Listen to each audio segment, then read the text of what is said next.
तक आपने बनारस की थप्पड़बाज एसआई रोशनी की सोशल मीडिया पर वायरल ये वीडियो तो देख ही ली होगी। थाने में इंसाफ की बजाय थप्पड़ों की बरसात हो रही है। देखिए जरा।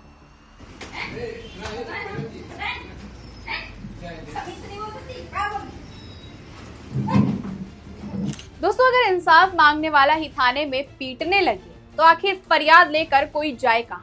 जिस पुलिस स्टेशन में शिकायत दर्ज होनी चाहिए, वहां अगर शिकायतकर्ता को ही थप्पड़ों से जवाब मिले तो ये सिर्फ एक महिला की बेइज्जती नहीं है, बल्कि पूरे कानून सिस्टम पर सवाल। उत्तर प्रदेश के वाराणसी के चौबेपुर थाने से सामने आया एक वीडियो पूरे देश को झकझोर रहा है। वीडियो में आप देख सकते हैं कि महिला सब इंस्पेक्टर, जिनका नाम रोशनी सिंह है, एक महिला फरियादी को लगातार थप्पड़ मारती हुई दिखाई दे रही है। कुछ ही सेकंड में एक के बाद एक कई थप्पड़, और वहां मौजूद लोग सिर्फ देखते रह जाते हैं। सवाल यह है कि क्या वर्दी का मतलब कानून से ऊपर होना है? और अगर पुलिस ही कानून हाथ में ले ले तो फिर आम आदमी किसके पास जाएगा? 8 सेकंड में 5 थप्पड़, फरियादी या अपराधी? वर्दी का ऐसा भी क्या आरोप कि मर्यादा की सारी सीमाओं को लांघ? भारत में अगर किसी शख्स की शरीर पर एक बार वर्दी चढ़ जाए तो वो सारी दुनिया को कदमों में रख देता है। हमारे समाज में वर्दी और जुल्म एक एक दूसरे के पर्याय बनते जा रहे हैं। वर्दी का ऐसा भी क्या आरोप कि मर्यादा की सारी सीमाओं को लांघ? भारत में अगर किसी शख्स की शरीर पर एक बार वर्दी चढ़ जाए तो वो सारी दुनिया को कदमों में रख देता है। हमारे समाज में वर्दी और जुल्म एक दूसरे के पर्याय बनते जा रहे हैं। पुलिस और सरकार के तमाम दावे रोजाना फेल होते दिख रहे हैं। जब वर्दी की संवेदनहीनता खबरों में आती है, चाहे दुष्कर्म की पीड़िता हो या किसी चोरी, डकैती, लूट या किसी भी प्रकार की पीड़िता हो, क्या मजाल है कि पुलिस की पॉजिटिव रिपोर्ट आ जाए? पीड़ितों पर थप्पड़, लाठी डंडे चलाना और रसूखदारों की चाकरी करना एक तरीके से पुलिस की हॉबी बन चुकी है। आजकल तो थप्पड़बाज पुलिस वालों की संख्या बढ़ती ही जा रही है। अभी यही मामला वाराणसी से भी सामने आया है। पुलिस थाने में जन सुनवाई में पहुंची महिला को एक एसआई ने चंद सेकंड में 6 थप्पड़ रसीद दिए, क्योंकि वो तेज आवाज में बात कर रही होती है। मैडम को आखिर उनके अलावा किसी और का तेज आवाज कैसे बर्दाश्त होता? वर्दी तो उनके शरीर पर है, तो अधिकार भी तो सिर्फ उनका ही बनता है। वायरल वीडियो में साफ दिखाई देता है कि उन्होंने महिला फरियादी को लगातार कई थप्पड़ मार दिए।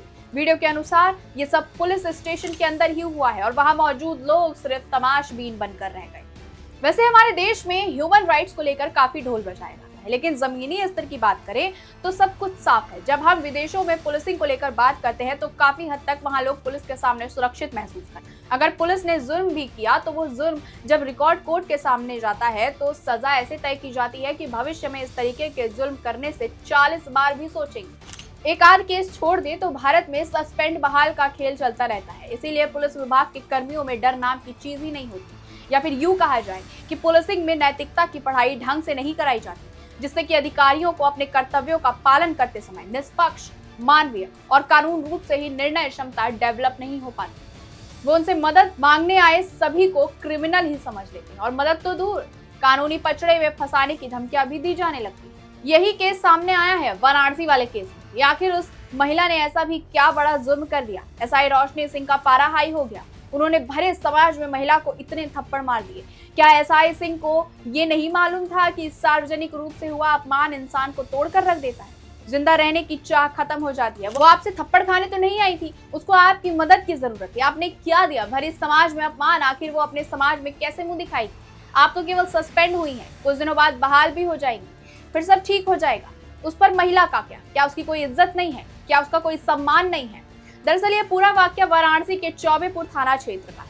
दलित महिला गीता देवी चौबेपुर के पारानगर की रहने वाली। उन्हें कई साल पहले पट्टे में ग्राम समाज से आबादी की जमीन मिली थी। इसके एक हिस्से में उनका परिवार रहता था, बाकी का हिस्सा खाली पड़ा था। आबादी की जमीन पर पट्टीदार लोगों की ओर से कब्जा किया जा रहा है। गीता देवी ने 15 जून को इसकी शिकायत चौबेपुर थाने में की थी। इसमें आरोप लगाया था कि उनकी जमीन पर पूनम देवी और अन्य लोगों द्वारा कब्जा किया जा रहा है। पुलिस ने दोनों पक्षों को 16 जुलाई को थाने चौबेपुर पर बुलाया था, जहां महिला दरोगा ने गीता देवी को अपने पति को बुलाने के लिए कहा। इस पर गीता ने कहा कि मेरे पति काम पर गए हैं, हम लोग गरीब हैं, रोज का कमाना खाना होता है। गीता देवी की ऊंची आवाज सुनते ही महिला दरोगा रोशनी सिंह भड़क गई। उन्होंने उस पर थप्पड़ बरसाने शुरू कर दिए। गीता देवी का आरोप है कि दरोगा रोशनी सिंह ने उसे पहले सबके सामने पीटा, फिर बाद में कमरे में बंद करके उसकी बुरी तरह से पिटाई। 2023 बैच चौबेपुर थाने में मिली पहली तैनाती महिला दरोगा रोशनी सिंह मूल रूप से बिहार की रहने वाली। वो वर्ष 2023 बैच की उप निरीक्षक है। पुलिस सेवा में चयन के बाद उनकी पहली तैनाती वाराणसी कमिश्नरेट के चौबेपुर थाने में। चौबेपुर थाने में ही वो अपनी पहली पोस्टिंग पर कार्यरत है। अब सोशल मीडिया पर पुलिसिंग को लेकर सवाल उठने लगे हैं। वीडियो वायरल होने के बाद सोशल मीडिया पर लोगों ने इस व्यवहार पर सवाल उठाए। एक यूजर ने लिखा 8 सेकंड में 5 थप्पड़, ये कौन सी ट्रेनिंग का हिस्सा है? अगर ऐसे ही फैसले होने हैं तो अदालतों की क्या जरूरत है? लेकिन यहाँ सबसे बड़ा सवाल सिर्फ निलंबन का नहीं है। सवाल ये है कि क्या किसी पुलिस अधिकारी को कानून अपने हाथ में लेने का अधिकार है? भारत का कानून साफ कहता है कि पुलिस का काम शिकायत सुनना, जांच करना और कानूनी कार्रवाई करना है। किसी भी परिस्थिति में किसी फरियादी के साथ मारपीट करना न केवल अनुशासनहीनता है बल्कि पुलिस की छवि पर भी गंभीर सवाल खड़े करता है। अगर महिला ने गलत भाषा का इस्तेमाल किया भी था और वो हंगामा भी कर रही थी, तब भी पुलिस के पास विकल्प मौजूद थे। उसे थाने से बाहर किया जा सकता था, आवश्यक कानूनी धाराओं में कार्रवाई की जा सकती थी या वरिष्ठ अधिकारियों को बुलाया जा सकता था। लेकिन थप्पड़ मारना, वो भी पुलिस स्टेशन के भीतर, किसी भी तरह से उचित नहीं माना जा सकता। इस पूरे मामले पर एसीपी सारनाथ विनय द्विवेदी ने कहा, प्रारंभिक जांच के आधार पर डीसीपी प्रमोद कुमार ने महिला दरोगा रोशनी सिंह को निलंबित कर दिया है। मामले की जांच कराई जा रही है। जो भी तथ्य सामने आएंगे उनके आधार पर आगे की कार्रवाई की जाएगी। पुलिस की वर्दी सम्मान की पहचान है, लेकिन सम्मान ताकत से नहीं, व्यवहार से मिलता है। वाराणसी के इस थप्पड़ कांड ने एक बार फिर याद दिलाया है कि कानून सिर्फ जनता के लिए नहीं बल्कि वर्दी पहनने वालों के लिए भी बराबर है। आपकी क्या राय है? ये केवल निलंबन पर्याप्त है या जांच के बाद और सख्त कार्रवाई होनी चाहिए?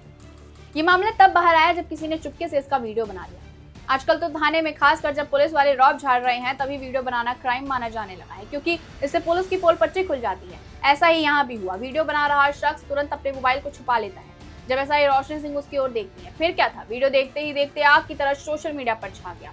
वायरल होने के बाद डीसीपी ने तुरंत एक्शन लिया और थप्पड़बाज दरोगा एसआई रोशनी सिंह को सस्पेंड कर दिया।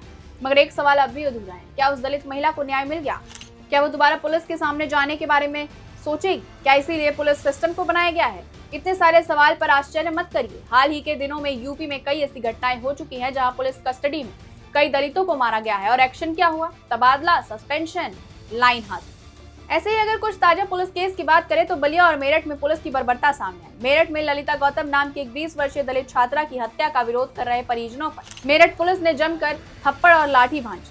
परिजनों ने पुलिस की बर्बरता और 3rd डिग्री टॉर्चर का आरोप लगाया। एक्शन में पुलिसकर्मी को सस्पेंड करके उनके खिलाफ मुकदमा दर्ज किया और विभागीय जांच बैठाई गई। इसी तरह बलिया के रेवती थाने में कामजी गौंड की मौत पर दरोगा सहित 6 पुलिसकर्मियों पर हत्या का केस दर्ज कर मजिस्ट्रियल जांच के आदेश दिए।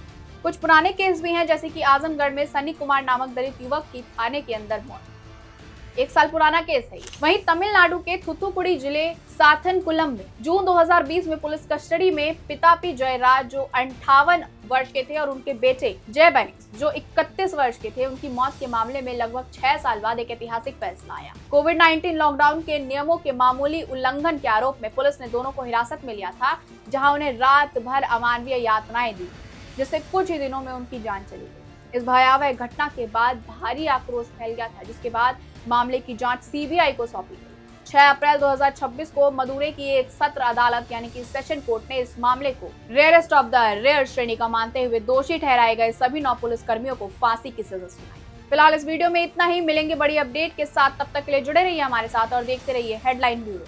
धन्यवाद।